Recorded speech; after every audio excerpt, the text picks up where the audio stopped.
સહેલું નથી. કોઈ સંન્યાસી હોય, સાધુ હોય, ઘર-બાર છોડી જંગલમાં ચાલી તો હું એક સાધુ છું એટલો અહમ એની અંદર રહેશે. અને આ ઝૂંપડું મારું છે એટલી મમતા તો ક્યાંક ખૂણામાં સંતાઈને રહેતી હોય છે.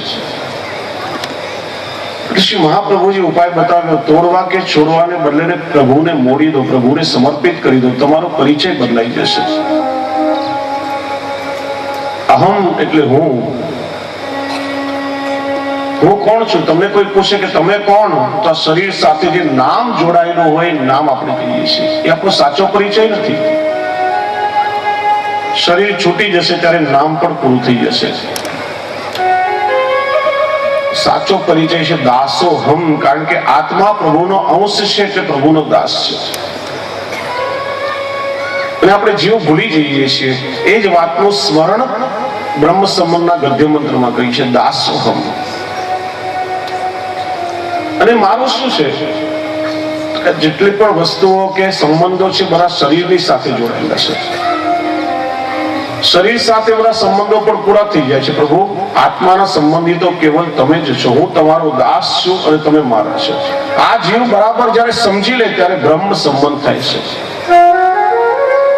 અષ્ટાક્ષર અને પંચાક્ષર મંત્ર દ્વારા એ જ આપણે અહંતા અને મમતાનું પ્રભુને સમર્પણ કરીએ છીએ.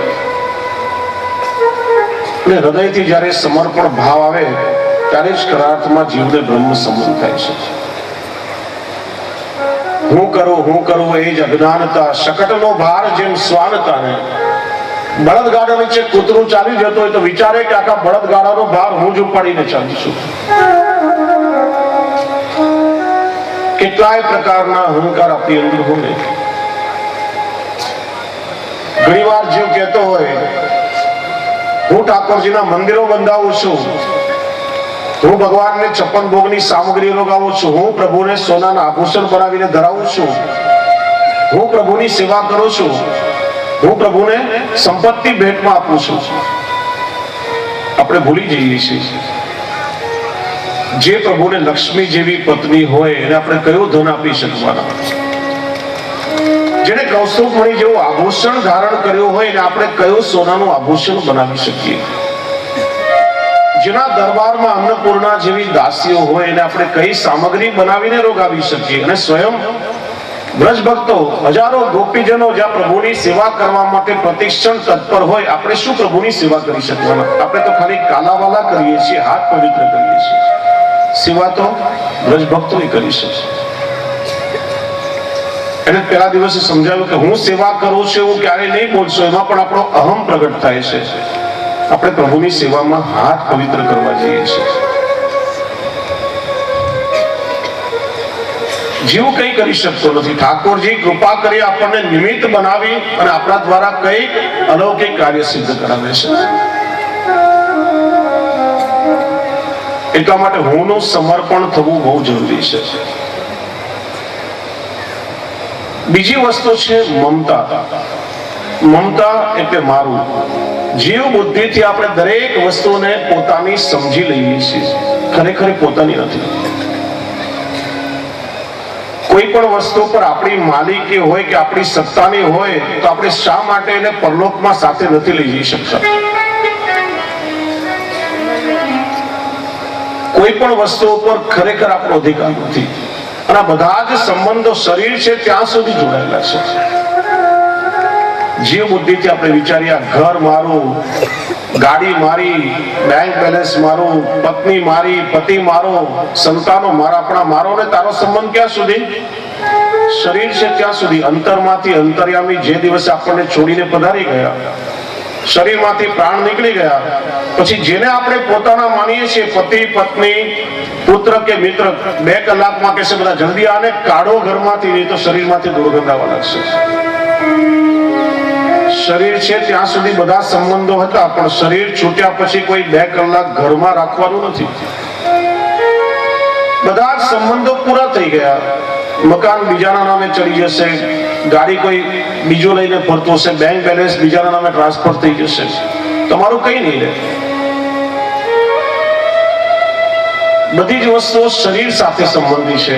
આત્માનો સંબંધ પ્રભુની સાથે જોડાયેલો છે ને એ જ જીવ ભૂલી જાય છે. એટલા માટે આત્માનો સંબંધ પરમાત્મા સાથે જોડવાની દીક્ષા, એનું જ નામ છે બ્રહ્મ સંબંધ.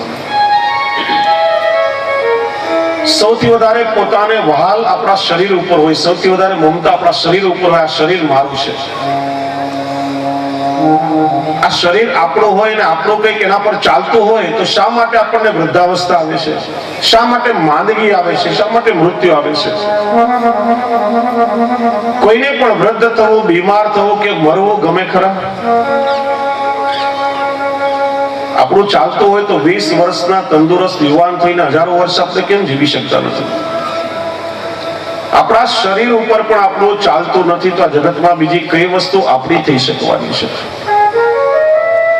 આપણા થશે તો કેવલ પ્રભુ આપણા થશે, એ સાચો સંબંધ કામમાં આવશે. બાકી બધા લૌકિક સંબંધો તો ક્ષણિક હોય છે.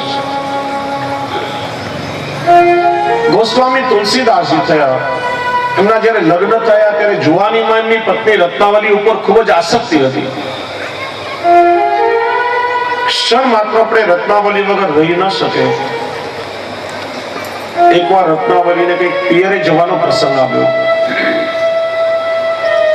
તુલસીદાસજીથી એનો વિરહ સહન થયો નહીં. એક અંધારી તોફાની વરસાદની રાત, વીજળીના કડાકા ભડાકા થાય, પ્રગાઢ અંધકાર સર્જાયો, નદીમાં પૂર આવ્યું હતું અને વરસાદની તોફાની રાતમાં પત્નીને મળવા માટે ઘરમાંથી નીકળી પડ્યા. કાદવ કીચડમાં પડતા આખડતા નદીના કિનારે આવ્યા. પૂર આવ્યો હતો, એક શબ એક મળદો તણાઈને આવી રહ્યો હતો. ક્ષણિક વીજળીનો ચમકારો થયો, તેના શબને લાકડું સમજ્યા, પાણીમાં કૂદી પડ્યા. માંડ માંડ મુશ્કેલીઓ વેઠી નદી તરીને પાર કરી. જુઓ, કાગડો હોય એને દિવસે દેખાય, રાત્રે દેખાતું નથી. ઘોડ હોય રાત્રે જોઈ શકે ને દિવસે દેખાતું નથી. બંને અડધો અડધો સમય આંધળા બની જાય છે. પણ જે માણસને મોહ થાય છે, એને નથી રાત્રે દેખાતો કે નથી દિવસે દેખાતો, એ 24 કલાક આંધળો બની જાય, એને મોહન કહેવાય છે. તુલસીદાસજીને મોહ થયો હતો.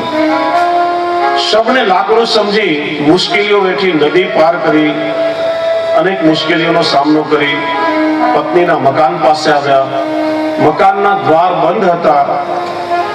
ઝાડ હતું, ઝાડ પર ચડી અને અગાસીમાંથી મકાનમાં દાખલ થયા. અડધી રાત્રે રત્નાવલીને ઊંઘમાંથી ઉઠાડી. રત્નાવલીને જ્યારે આ ખબર પડી કે આટલી મુશ્કેલીઓની પરવા કર્યા વગર તમે મને મળવા માટે આવ્યા, બહુ ઠપકો આપ્યો. હાડ માસ કી દેહ તાપર જીતની પ્રીતિ, ત્રિશુ આદિ જો પ્રભુ પ્રીતિ તો અવશ્ય મિટત બહુ ભીતિ. આ શરીર ઉપર તમને આટલો પ્રેમ છે, ચામડું કાઢીને જોશો તો હાડ માસનો લોચો ફક્ત છે, ધૂણા ઉત્પન્ન થશે. અરે જેટલો પ્રેમ મને કરો છો એના કરતા અડધો જો પ્રભુને કર્યો હોત ને તો ક્યારના તમને ભગવાન મળી ગયા હોત. રત્નાવલીની આટલી વાત એમના હૃદયના તાર હલાવી નાખ્યા. પત્નીનો સત્સંગ મળ્યો ત્યારે સંસારનો મોહ છૂટી ગયો અને પ્રભુ પ્રાપ્તિના માર્ગે વળે. આખું રામચરિત માનસ લખ્યું ગોસ્વામી તુલસીદાસ કહેવાયા. લૌકિક અહંતા અને મમતા, એનું જ નામ છે સંસાર. અને એટલા માટે શ્રી મહાપ્રભુજી કહે છે કે બ્રહ્મ સત્ય છે, જગત મિથ્યા છે, પણ સંસાર અહંતા મમતાત્મક હોવાથી મિથ્યા છે. બ્રહ્મ સત્ય, જગત પણ સત્ય, પણ સંસાર અહંતા મમતાત્મક છે, એટલા માટે મિથ્યા છે.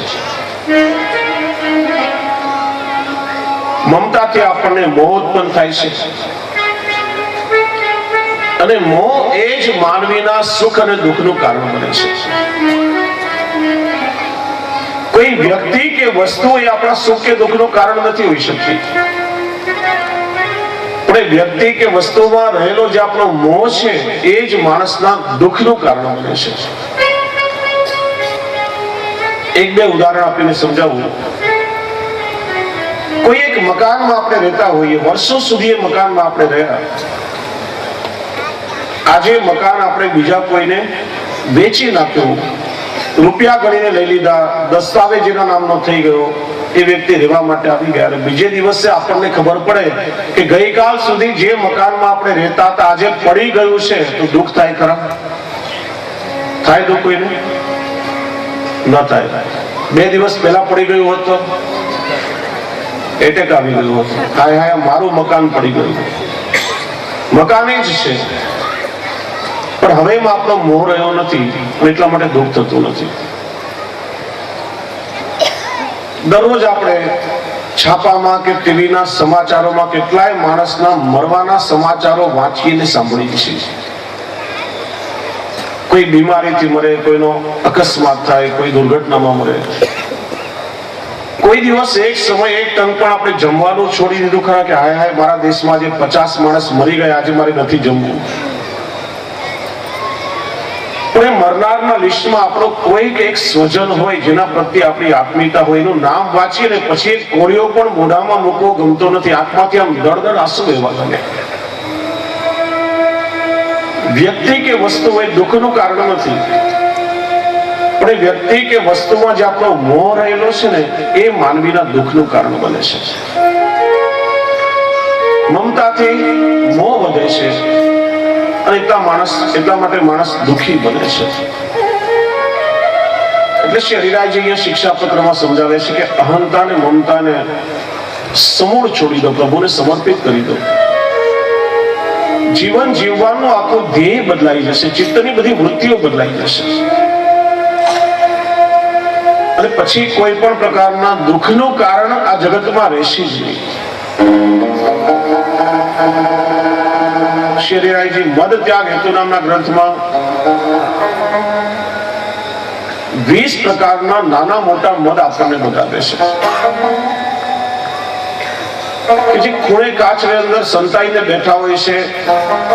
સામાન્ય વ્યવહારમાં આપણને એનું જ્ઞાન પણ હોતું નથી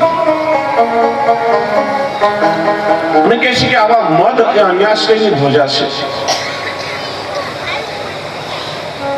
અને એનાથી કેવળ આપણી અંદર આસુરી ભાવ પ્રગટ થાય છે.